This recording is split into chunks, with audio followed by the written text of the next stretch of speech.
Welcome to the AME Food Testing Show.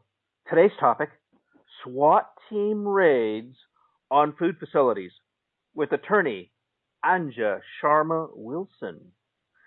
She received her bachelor's degree from the University of California in Irvine, her law degree from Hofstra University in New York. She was admitted to the California bar in 2007. She maintains a law office practice in Southern California. She's lectured in food law issues in several law schools. She counsels food law cases throughout the United States, including Wisconsin, New York, Washington, D.C., and her home office in California. Her background has been, for many years, in human relations and psychological issues. She studies in areas related to food work. Now, welcome with me, Sharma. Hi. Hi, Andy. Thank you so much for having me. It's an honor to be on your show. And hello to all the listeners out there who are listening to this. Thank you so much for joining us. Well, thank you, Ajna Sharma Wilson. Let me ask you with our first base question. What is food safety? Well, right now, I think food safety is a very important issue. We've been undergoing some extreme aggressiveness when it comes to food safety regulations. I've dealt for a few years with different jurisdictions all over the country, including my own, where I've seen how food safety and the general safety and welfare is used as a term to put people into fear about food safety. So it's basically manipulated and turned into a shell game, in essence, where the safety of food is being brushed under the rug for the over-regulation of our small farmers and the monopolization of how we actually get our food, which is scary because then we're actually creating a very vulnerable food system, and we're not looking at how we can feed ourselves on an individual or on a level where we're taking responsibility. We're actually giving up responsibility when we use the term food safety, I think, if that's what you're kind of alluding to. Yes, excellent summary. Let's begin with what our issue today deals with, and that is the increasing policing of food production. Which governmental agencies monitor food safety? Well, on the national level, we do have the FDA and the USDA, as well as different agencies that have actually started regulating. We've part of what we're dealing with now is a change in system. So President Obama introduced into law, which will become law quite soon, the Food Safety Modernization Act. And within that system, and even before that, there was part of what he signed as, I don't know if it was SB 710, but there was another bill before that where he, as the executive branch, can define when we go into a state of war what departments get taken over by the executive branch. And number one was the Department of Agriculture. So that's a very telling I think, signal that is not being looked at in many ways, because when we have the Department of Agriculture, we have the FDA and the USDA having nearly revolving doors to our executive branch, then we're lacking our actual transparency. And when we don't have transparency, well, then, darkness can come in and reign, and we can't see what's going on with the real issue. So that means our own food access is being controlled by people that really should have no right to tell me how to eat. Well, Dr. Sharma Wilson, today's discussion is on this increased policing of food production. In your experience, how do these agencies monitor food safety in real time? Well, unfortunately, I got involved with the food movement as a criminal defense attorney because I had a situation here in California, and there was a small buying club called Rawesome Foods. That's Rawesome Foods, and your listeners are more than welcome to please look them up and see some of the Swat-style raids that they went through. But their organization is actually how I got involved with the food movement, or even knowing that there was a food issue, and that was when people were literally getting arrested for sharing food. And I said to myself, what is going on? This is crazy. But then when I started digging deeper, it got even crazier. In that instant case, in Rawesome Foods, and unfortunately, they're still pending 39 counts here in Ventura County for non-food related charges, but the other nearly, I think there was at one point about 70 charges, criminal charges against my client, James Stewart. And when I got the discovery on that case, and I'm free to talk about it now because it's not an issue, but I had thousands of pages of I had confidential informant documents where I see that people went into this farmers market on private property practically and had, microphones on their person, would take samples and do very odd things. We're literally posing as soccer moms trying to feed their children desperate for health as confidential informants. I had thousands of hours of surveillance where people would actually literally just sit and watch this property. And so what are we doing with our resources? If we're in debt and we have so many issues, why is it that we're now choosing to spend our resources infiltrating and having confidential informants and surveillance on these types of things? And mind you, I didn't know this. I want to add to this. In California, specifically in Los Angeles County, when I started scratching the surface, there's actually a Department of Milk Surveillance and Enforcement in this county. And that just boggled my mind that bureaucratic entities exist for milk surveillance and enforcement. It does not make sense. And so when something doesn't make sense, I get curious. And so when I went down the rabbit hole, I'm still going down the rabbit hole, if you will, because this is such an extreme situation that we're in. But from that experience, I've actually had regulatory meetings where I've had specific regulators take issue with specific clients and want to take them down. They may not come right out and say it, but their aggressive attitude and their the semantics that are used against my clients, the use of the word criminal against people who are trying to just get a license is, I think, unethical, immoral, and flat out wrong in this community. Well, Anja, I certainly feel your passion, and I join with you in the general perception that government has taken an increased aggressive position literally against food producers that historically have been the heart of the American cause of production of life. Let me ask you, in your experience, what is a SWAT team food facility raid?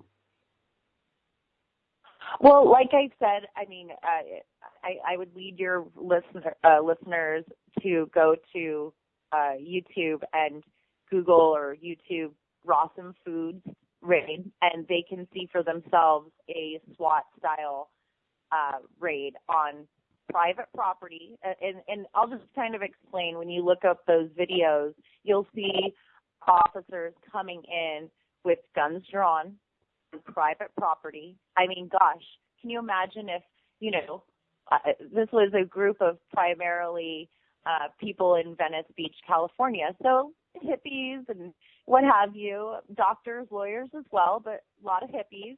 So can you imagine if a hippie turns the corner with a tomato and gets shot in the face? Wow. And now we're seeing so much of that. We see these increased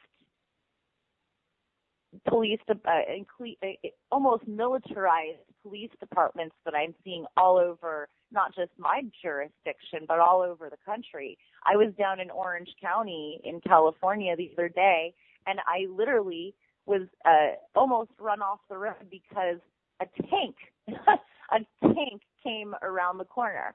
And this was a Orange County Police Department or Sheriff's Department, whatever. It was one of their police vehicles, and it was literally a tank. I mean, it was probably a modified Hummer, but it was as if they were driving into warfare. I thought, where am I? Is this Orange County, California? Am I in Santa Ana, or am I in Afghanistan? So your description is that there is an increased police presence with weapons, and in many cases these are on private property intrusions onto a food production or retail establishment. On what circumstantial type situations do these raids occur? Well, usually it's done after investigation, and sometimes, I don't know how these issues, because somehow they have to get on the radar. So there has to be some kind of complaint or generated police issue, something, usually I see warrants get issued for, drug dealing, for example. If they see that your house has people coming in and out odd times, and they have a confidential informant that says, oh, hey, I was in this house and I have personal knowledge of a drug deal. Fine, I get it.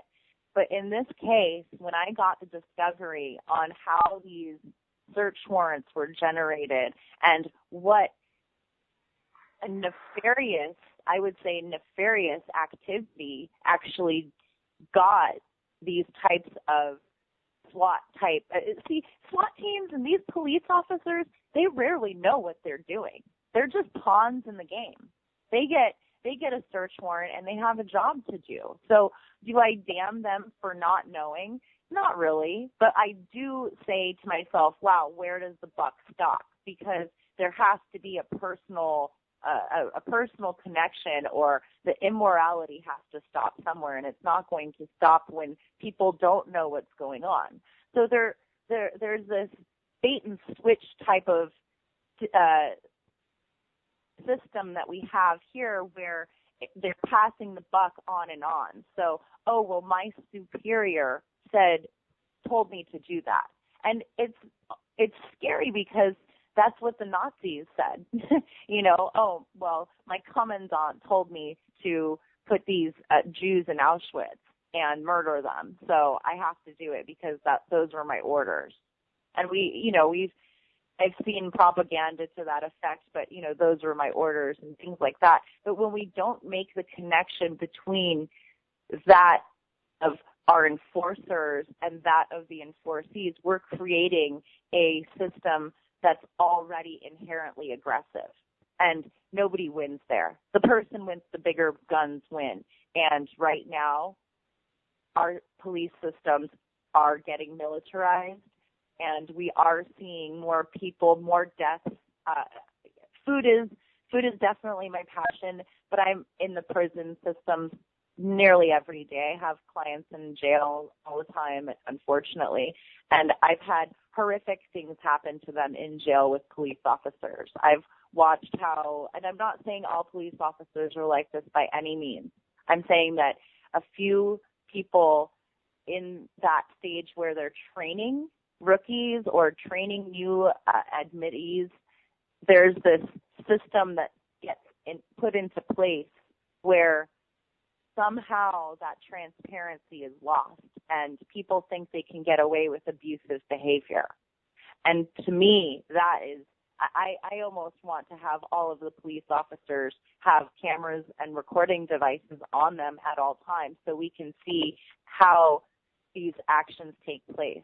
One of the examples of this is in New York, where they have this stop and frisk issues that have come out recently, where officers, they're called PC-250s, and they get demoted, sometimes personnel actions for not having as many stops as quota will allow. So we're living in this unsustainable system where we're creating this aggressive nature, this us and them mentality, even in terms of the regulators. So it trickles down into how we interact. And that also trickles down into our food systems. How when I have a client who's going to get wanting to get a license, where they're treated like criminals. So what is their choice? To not get a license? Well, these are people that want to adhere to the law. They're not, for the most part, anarchists. I'm not an anarchist. I believe in government. I want to have regulation, but I want to have reasonable regulation where government is the least common denominator of what's going on and not the first answer to my problem. Well, Dr. Sharma Wilson, I concur that with recent events, particularly in highlighting the criminal charges against the Jensen brothers for their production of cantaloupes, which obviously harmed at least 33 people who died and many other hundreds who were made ill. And then we have the Peanut Corporation of America still pending criminal federal charges. We are looking at increased food criminal activity against food production professionals. Are these likely to increase in the future, in your opinion? Oh, yes. We're going to definitely undergo a very I do see that on the horizon, and I don't want to put people into fear by any means, because we have a choice. We can allow for this over-aggressive, overreaching mentality, especially on our food system, or we can change this by being aware and learning about our food systems and our locality and getting to know what's around us, our farmers, supporting the people, making our dollars really count. Our dollar really is our true vote. And if we're not very careful with how we go about getting our food, then we're giving into the system that's put in place. We do have choices. We just have to keep the community strong enough so that those choices are not taken away from us. So but I also see with the Food Safety Modernization Act, I don't know how it's going to go, because obviously it hasn't happened yet. It's a gray area, but I do have some trepidation about the enforcement of that specific act on a federal level. How will that then trickle down into the local systems that are getting abused through grants from our federal government to enforce these acts and enforce and enact laws on the state level that are now, again, putting people at odds with their constituents or, just farmers, people that are in that jurisdiction in general. I see it in my jurisdiction very clearly, because I had instances one-on-one with district attorneys that I don't know if they let it slip or what have you, but it was pretty clear to me that they weren't running the show. They had people telling them what to do at all times. They could not let these cases go, and they're still not. I had a case I represented an Amish farmer. I was on the defense team of Vernon Hirschberger for his trial in Baraboo, Wisconsin this past year, where the jury actually did not vote. They were criminal charges for raw milk against an Amish farmer who was facing jail time for sharing food with his community. This is a pathetic way to treat our community. And if we're allowing this as citizens of these communities, then we're just as bad. Then we're just following orders. And I decided that in my personal life, I wasn't going to just follow orders, and I was going to support these types of issues, which is why we're here today, because I wanted to put my effort and my time and my service where my heart is instead of following orders. Well, Dr. Sharma Wilson, I concur with you. In my personal professional practice, we actually represent food production facilities that have been rated by the FDA, state and local agencies, and they show up in camo gear because they are part of the United States military. In the administration of their duties, they have everything, all the tailings of a military action, but they don't have weapons at this point.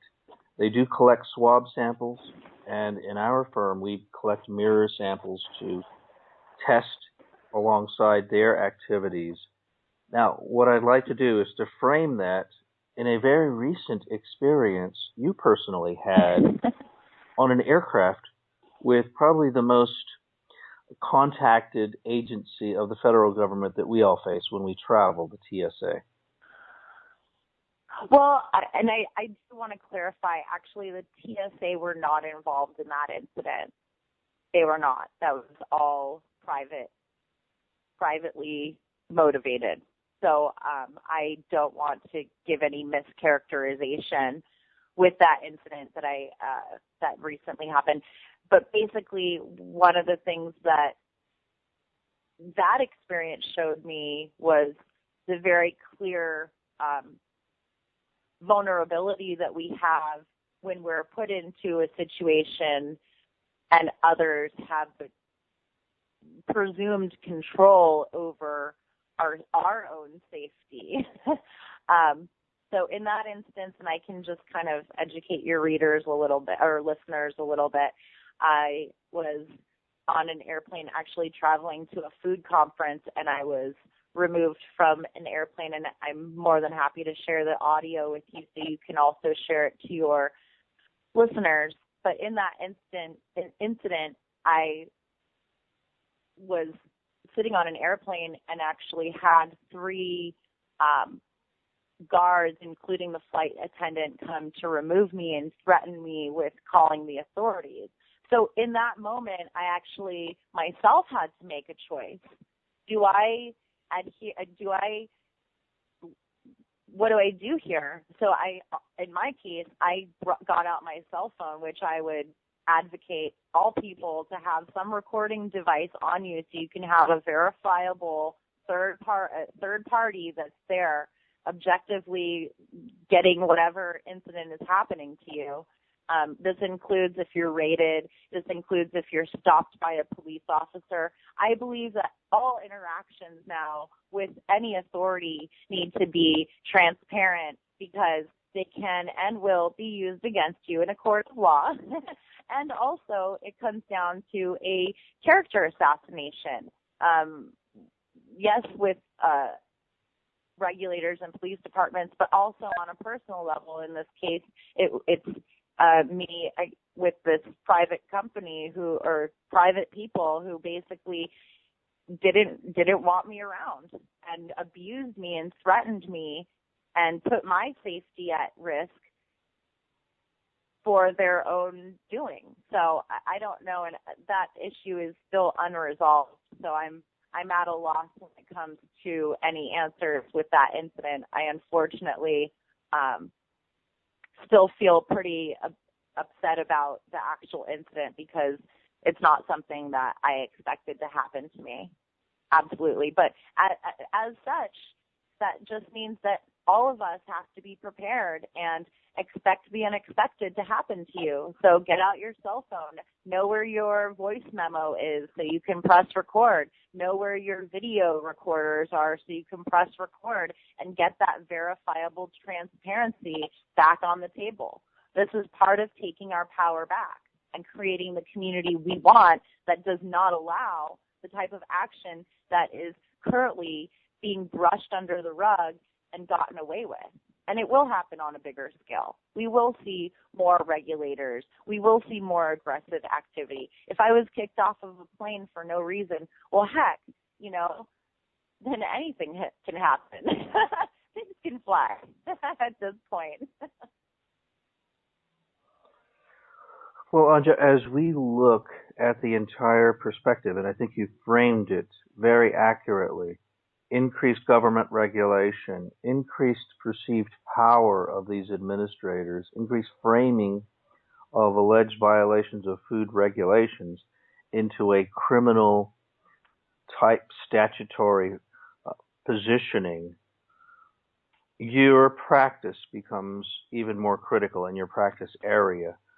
I'd like to now allow you time to offer your advice to our listenership of 76,000 food production, food quality, food safety, and food security managers, your perspective as a food lawyer and national representative of food defendants, what your skills and experiences are teaching you about our current country's perspective toward food production.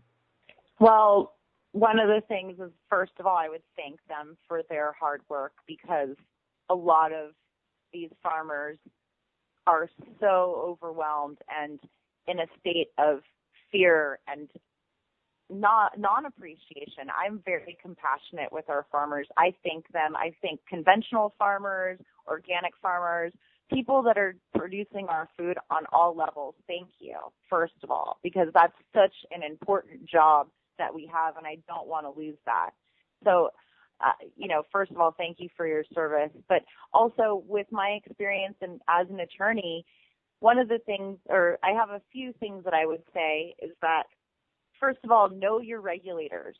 Get to know your regulators, even if that means that you're being annoying to them. Try and create a personal level of communication with them. One of the things that I've seen as the most successful is getting the regulators on your team to see where you're coming from and really work with you, because it starts with the initial communication and the initial, education of the regulators of who you are as a producer. So know your regulator and get to know these people on a personal level where they see you as a person instead of, in my case, when I've dealt with regulators, calling my clients, calling these applicants criminals. They're not criminals. We're not criminals. We are farmers. We are people. That we're not criminals. So that's one of the things I would say is get to know your own regulator on a personal level. And then also, I know it sounds annoying, but get to know those codes in your local jurisdiction. They're public record. Everything that we do as a government and on that scale is public record. You can go online. We have access on our cell phones now to access all of these things at literally a touch of a screen. So download the app of your local jurisdictional laws wherever you are. If you're in California, in Michigan, in Texas, get to know your laws so that you educate and empower yourself. The key here is that when you're educated, you're not in fear. You're not giving up your power to somebody else, and you can stand your own ground when it comes to your own laws, and that's very important. And also, I would suggest that you get in contact with an attorney or have backup where you have on a personal level an organization or an individual that you can work with that is understanding of your jurisdiction as well as the overarching food policies that are in place in this country. And there are some wonderful groups out there. Institute for Justice just started a food policy program. There's Farm to Consumer Legal Defense Fund as part of West Militarized.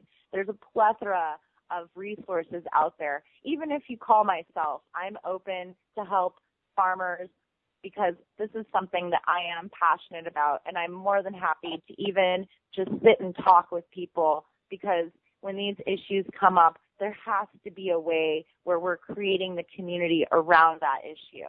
Part of this is also getting to know your community. A huge part of not allowing this type of tyranny to take you down, so to speak, is have your consumers around you supporting you. Have that farm to consumer setup where you have a CSA in place and you have a community sustained agriculture type of contract with your local community who knows what you're doing. One of the wins, and I'll just kind of give a small example of this, but there's a farmer out of Kentucky by the name of John Moody, and he is what I use in my lectures as the win-win situation.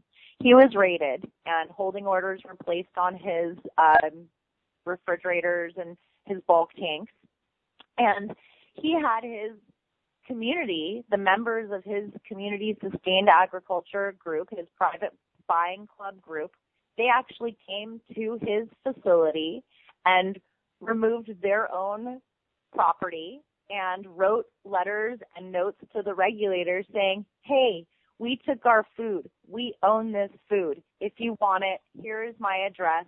Come and get it. So here we have one farmer who's raided, who had a strong community around him, who actually could say, okay, well, look, this isn't my food. I produce this for the community. It's the common good. This is community sustained. We're a sustainable community. And on that level, the regulators had to basically say, oh, wow, are we really going to risk going and raiding all of these soccer moms and people that are trying to feed their families? And they actually came back and dropped the charges, dropped the case, and John Moody is doing well with his family and creating even a stronger community among his community. So, I mean, that's a win-win situation. If you can create a community strong enough to rise up against and say no more, then we win. It's very simple. Well, Dr. Sharma Wilson, I thank you for your time today, and I'd now like to allow you any concluding remarks, including any advertisements you might make to our team, because unfortunately, the number of government-related enforcement actions are increasing, and according to your information and my experience, they are increasing. And we need to be under constant vigilance and preparation for this horrible, unlikely event. Well, in conclusion, obviously, have the wherewithal to foresee this activity. Be able to anticipate what's going to happen. So that means educating yourself, empowering yourself, and I know this takes time, but yes, learn the code, but take part in what's going on in the local governmental level.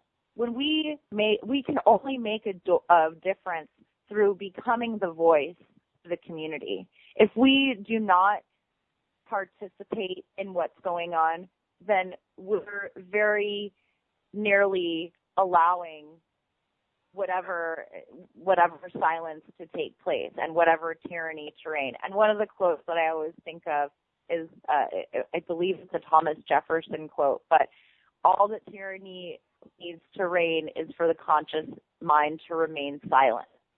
And I truly believe that that's something where when we remain silent, we are allowing tyranny to reign. And by participating on the level that we can now take our power back. So every moment counts. Every decision does make a difference. And I would invite your listeners to contact me directly. They can reach me on my email, which is ajnalaw@gmail.com. And I would definitely invite all of your listeners to start participating in this community. So create the community around you. We are the ones that will make the difference in this next level of enforcement. And if we stay together and allow for what we want to be created as our environment to have energy, then it will come to fruition. If we take that away, then we're just giving up now before we even plant our garden. So let's sow the seeds and tend our garden so that we can have the fruits of our labor. And I really appreciate you for having me on. I am very thankful for all of the work that you're doing, as well as keeping this community even stronger by expressing these ideas at this level. So I thank you for having me on, and I would definitely invite you to come visit me again. Well, thank you so much for your time and your energy, and we endorse all your work to support and represent the interests of food production, particularly in light of increased SWAT team activity and raids on food facilities. And we wish you a great day. Thank you so much. Have a wonderful day. Bye now. Bye.